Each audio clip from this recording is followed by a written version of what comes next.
My OBS says that you should be able to hear me. Hi, my name is Robert Ayala, and I am running for the Democratic nomination to stop the campaigns of Joe Biden, Donald Trump, or any candidate telling us how to live, what to ingest, or how to look. Enough is enough. I'm going to have this Monday through Thursday, 9:15, for the next few weeks, so that folks can jump in and ask me questions. I understand I'm a long shot candidate, and that's fine. In my view, personally, I feel like I'm the sanest candidate out of all of them. You know, the whole Republican side is sitting here telling everybody what they're going to do, what they're going to take from you, how they're going to make your life more miserable. And there's really nothing on the Democratic side. Slow motion. There's no message. There's Bidenomics, which nobody really knows what that is. So there's no hope. And, you know, what I feel as a Democrat is that with gas and food and fuel prices, it's just everyone's just barely staying afloat. You know, sure, everybody's staying afloat in the system that they're in, but nobody's having any movement up the chain to make their lives any better. So we just all have been sitting in this purgatory, really probably for the last 10 years at least, and nothing changes. And so I think I have some real plans that will put money back into your pocket. And if you really sit down and just analyze the standard deduction and increasing that to $26,000. Me personally, I just think that the government's saying that the minimum you should make is $12,000 before they tax you. That's just laughable. Nobody, you can't even feed yourself on $12,000 pretty much in any state in this country. So, but this is my plan, and so please go to robertcayala.com. I'm sorry the stream was late today. I'm gonna stay on, for 15, 20, 30 minutes until I feel like it's just dead. But I'm going to make an effort to be here every night. I don't have the money to fly around. I'm not Chris Christie. I can't just go visit Ukraine because, I want to show everybody I'm presidential. I don't even know what that means. But one of the things with regards to candidates going all over the world and showing that they're presidential, generally we have one president in power at a time, and two, it just seems more appropriate for candidates to focus on you. We don't need to go and talk about Europe and everything that's going on there. And what I would really like to talk about, hoping that I can get some donors and some folks that can, help me get to the stage maybe. But what I would like to talk about is it just seems that the United States has this whole southern hemisphere that we ignore, that is just lawless, and we don't really do anything with South America and Venezuela. It's almost like we have all these resources at our doorstep, and we choose not to exploit them or try to go after them or try to forge alliances that make things better. We would rather sail our ships halfway around the world to Europe just to bring back things here. In regards to that, I want to stay up saying, I just realize I'm saying it too much. Mr. Biden today issued a monument to one of the national parks that will mean that the United States will never mine for uranium. I believe Hillary Clinton sold the last bit of uranium rights that we had to the Russians. That probably wasn't such a good idea, afterthought.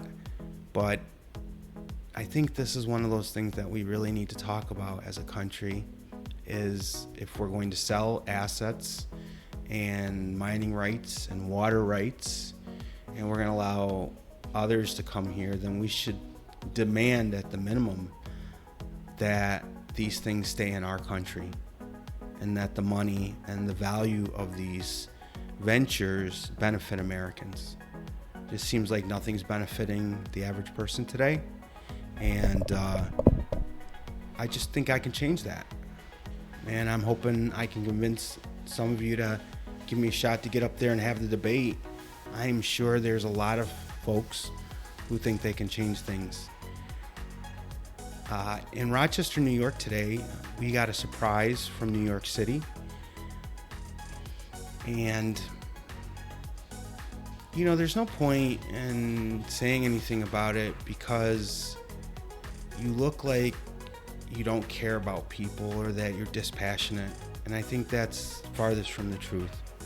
What I keep having a problem with is how if I was with my family and fleeing and I got all the way over here, you know, I wouldn't probably not want to not work and do something to help support my family. And it just seems that there's an overabundance of aid to people who are flooding our system, and the aid that should be going to the citizens that fund that aid through their taxes are being left out.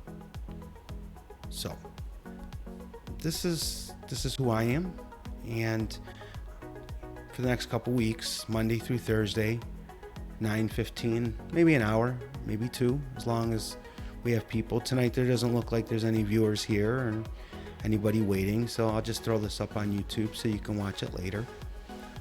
But this is what I would like to do.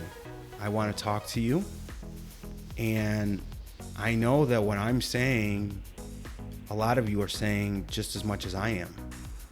And maybe you have jobs or family or whatever. You just can't stop with what you're doing to help pay attention or join the fight. I don't think there's anything that's not great about America. What I think is happening in America is there is this authoritarianism setting in when certain people are feel they're disrespected with their entitled rights, or some random happenstance. For example, here locally, a couple years ago, there was a child that somehow perished in a grease trap. And the focus of that was to change laws and make all the restaurants who had already had pretty much good safety equipment in place, they all had to adjust and come out and spend a couple more $1,000s to do something that was completely outside of what they may have been wanting to do with their revenue. And just like minimum wage, I think that when we keep as a country demanding that businesses give, there's got to be something that we get back.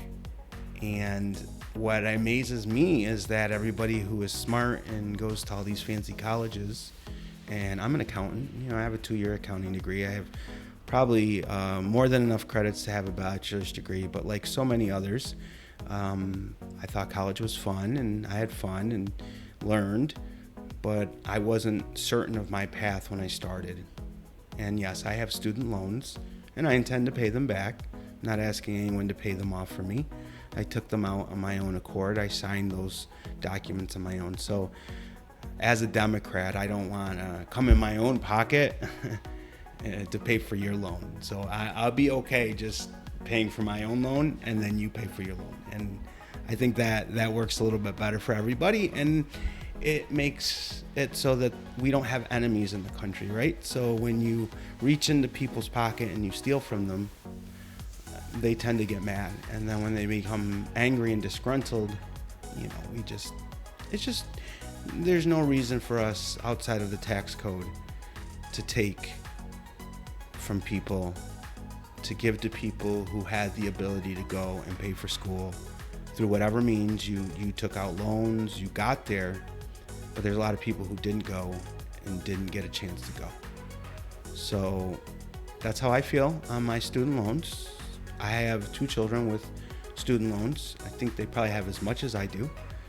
And I know they might not be as happy about it as I am, and they may be wishing that it went bye-bye like others, but it's just not an equitable position in a constitutional republic.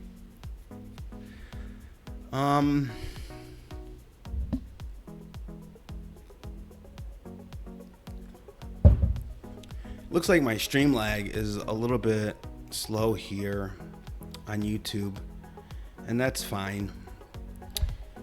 So that's where we're at. I just want to help out and put some ideas on the table that I think are better than the current ideas that we have. I'm not going to get all fancy. I generally wear very casual clothes. I know how to put on a suit and tie when I need to, but my life I associate with all people, and most of the time people are uncomfortable when you come in jazzed up or snazzed up and thinking you're more important than them. So just sometimes it's just easier to be yourself, and I think people will get to know you on their own. And I'm not going to apologize for people who don't like me. There's going to be people out there that probably have things to say about me, so be it. I'm an orphan. I have a few parents in life, adopted and foster parents, and but my children don't have any family relative to my side, and their mothers have half of their parents there. So in the world of America, I think we really need to talk about family and how we can move forward to preserving family. I know one of my children feels probably not as empowered as the other child, and there's just certain things in life that are outside of our control.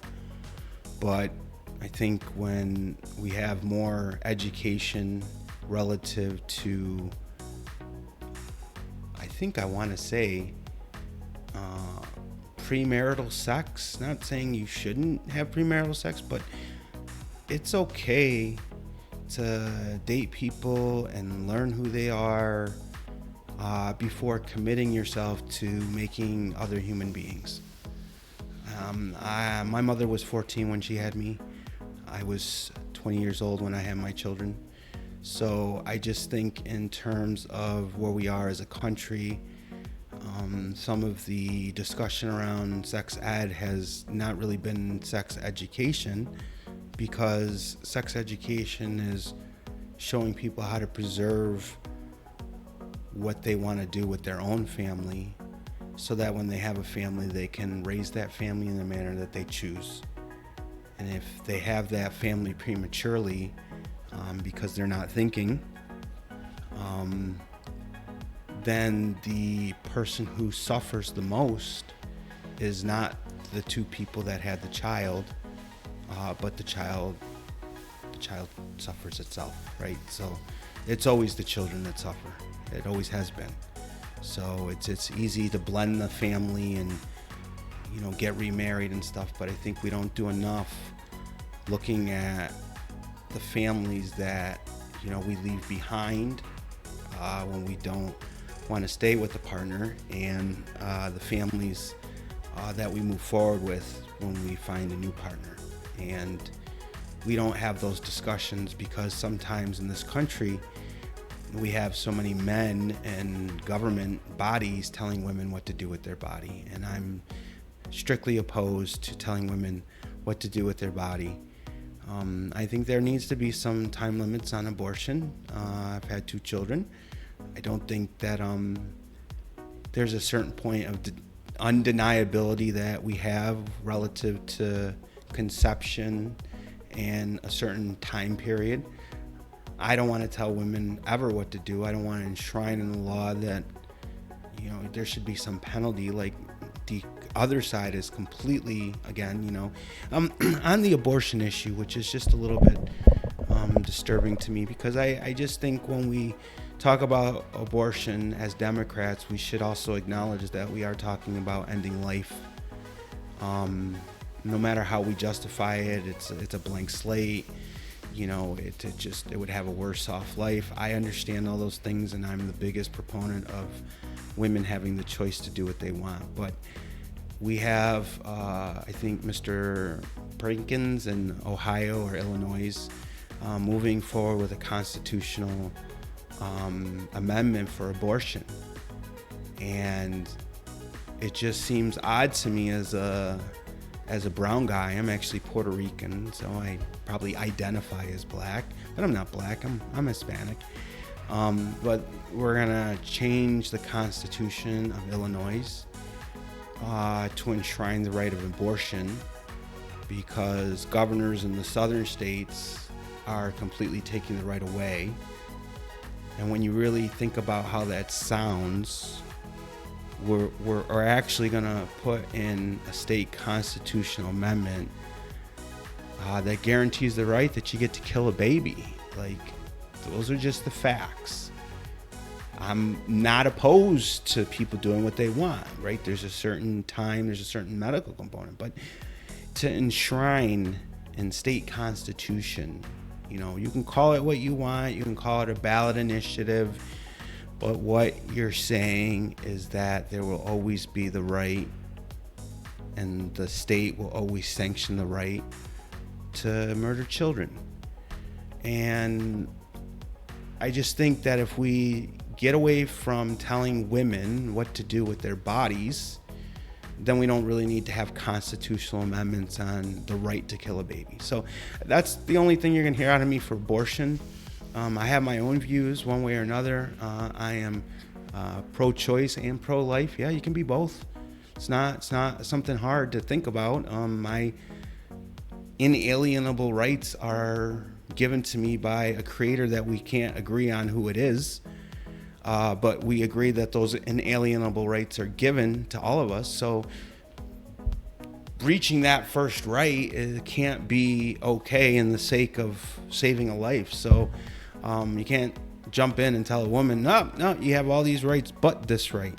And I continuously over and over and over and over and over and over and over. And I will say this to Ron DeSantis, I will say this to Donald Trump, I will say this to Tim Scott, I will say this to Nikki Haley, I will say this, where are there any other Republicans? I don't know, all of them. Why don't you bring men into the discussion? You never bring the men into the discussion. I have said countless times over and over that women don't get pregnant on their own. They don't sit in a room waiting to get pregnant through some mysticism and then say, oh, I don't want this baby anymore. It's this dumb argument. And what it does is it allows other people to control other people. And I am strictly opposed to all forms of control on people. And when I say that, I mean that part of having control of yourself is knowing where your limits are and where your line is.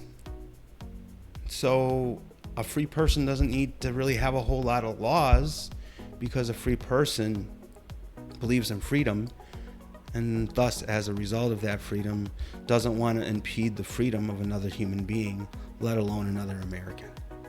So it didn't look like I got any viewers tonight, and that's fine. I hope to see you guys tomorrow night. We're going to just keep this up. I got letters going out to churches in Iowa and to constituents in New Hampshire and Ohio. If you are someone that feels you can help or make a difference, I would love for you to give me a call. Let's team up. But I think what we need is return the people's government to the people. And I'm not going to stop, I'm not going to pretend like Donald Trump going to drain the swamp. He didn't drain the swamp. Him and his kids exploited the swamp.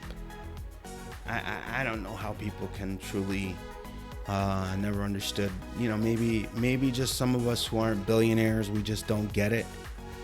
But I don't understand how money dictates your conduct towards another human being. So if you have more money, that means you can be a piece of shit to a human being. And if you have no money, you're supposed to be the nicest person in the world. Maybe I think that if you have the most money in the world, you should be the nicest person in the world. Because the person who has no money in the world generally isn't very pleasant because his environment is lacking a few things. So, maybe we should reverse that. But Trump and his family exploited the White House. Biden and his family exploit the White House. And I think that if we're going to have somebody exploit the White House, then we should do it for the American people. What always amazed me about the presidents is that as soon as they got elected, they always say, I'm going to get to the people's business, right? And I'm going to go do the people's work. But then we don't see them for 4 years. Why not, for the first 12 months, the president of the United States goes to every state and listens to what the people of that state need, hears the representatives of that state, spends a whole week there, 7 days, from Trump to Biden to Clinton. They just go on the golf course all the time. When have they come and saw you? Even when trains derail, they don't come and see you. Even when levees break and communities flood, they don't come see you.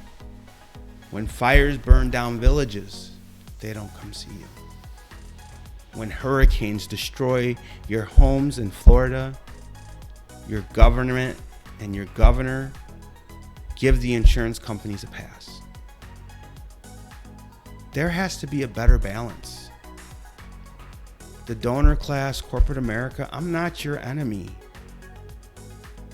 Your enemy has been formed because the people you keep putting in power are coming to you with all these stupid, idiotic ideas that make the world horrible.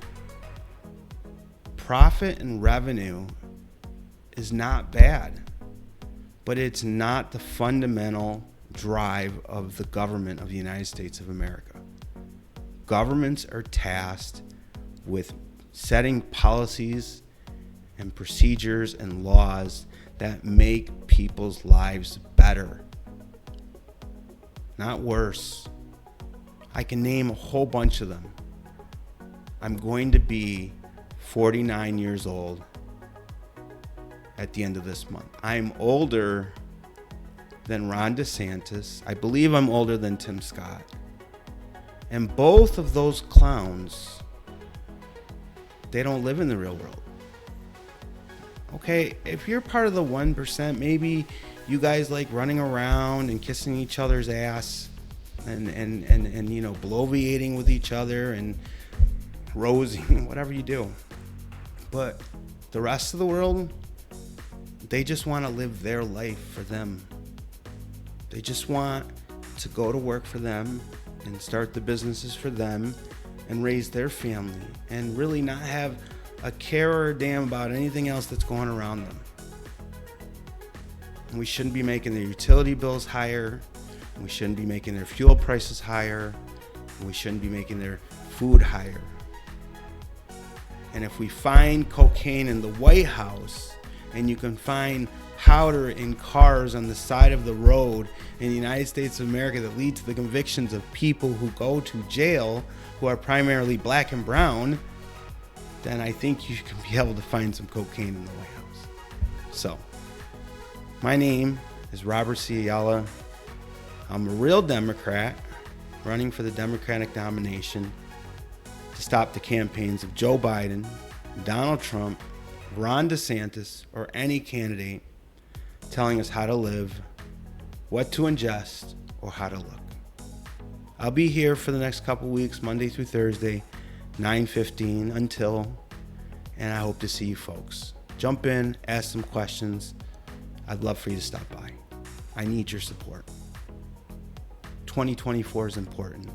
We can't have Dementia Joe or Tyrant Trump who's just going to go back and, kiss the Saudis' butt and, all these dictators' butts. And Biden's going to sit in the basement while Kamala Harris hackles and laughs at all of us. This is not the country that we should be empowering these types of clowns to run. We can do better. I might not be your guy today or tomorrow, but you can help me bring your guy out. If you don't help me get to a primary, then maybe your guy never gets to the table either. And we're stuck with Old Man Joe or yellow-haired Trump. Have a good night, folks, and thanks for stopping by.